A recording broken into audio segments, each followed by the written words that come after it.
I'm Chris, and this is True Crime Recaps. Keep your receipts. You never know when you might need an alibi. Herbert Alford was renting a car at the Hertz counter in the Capital Region International Airport near Lansing, Michigan.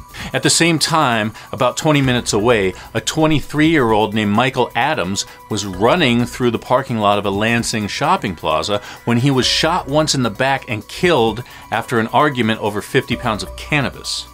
When police got there, they tried interviewing witnesses, but no one saw a thing. Well, except for one person. That witness gave the cops a piece of paper with the license plate number of the gunman.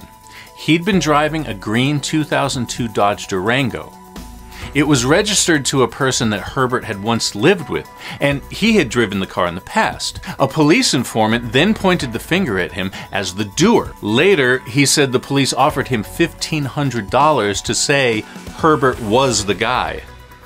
The police deny that ever happened, of course, but just like that, only days after the shooting, Herbert was charged with murder and his photo went out to the media. That's when another witness came forward and said she recognized him as the shooter from the parking lot. But the police couldn't find him, and the case remained opened and unsolved until May 2015. Remember, I told you the killer was driving a green Dodge Durango?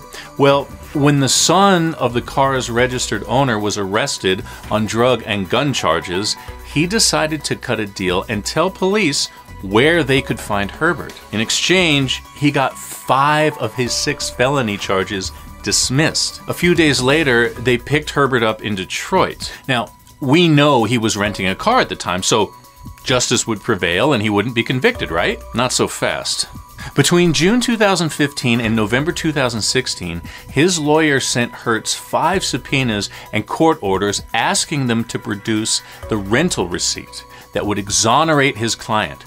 But court records show that the car company didn't respond.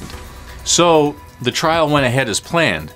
In December 2016, a jury found him guilty of second-degree murder. When he was asked if he had anything to say to the victim's family, he said, "I'm sorry for the family's loss." He was sent away for 32 to 62 years. In 2018, Hertz finally found the receipt, but only after getting still more subpoenas from Herbert's lawyer. Here's where it gets even more shocking. He was released on November 26, 2018, according to the Michigan Department of Corrections, as reported by the Lansing State Journal. But even after he was technically released, he didn't get out of prison until February 19th of 2020, when he was released on bond while the state decided if they wanted to bring his case back to trial.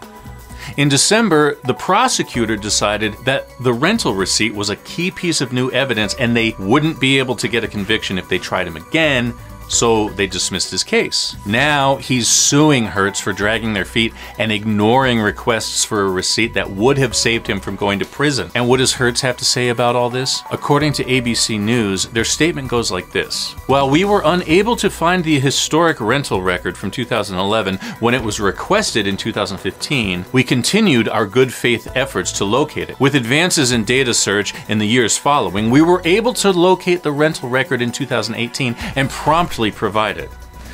In even more bad news, it seems unlikely that Herbert will be able to get any money out of Hertz anytime soon, since the company is going through a bankruptcy reorganization.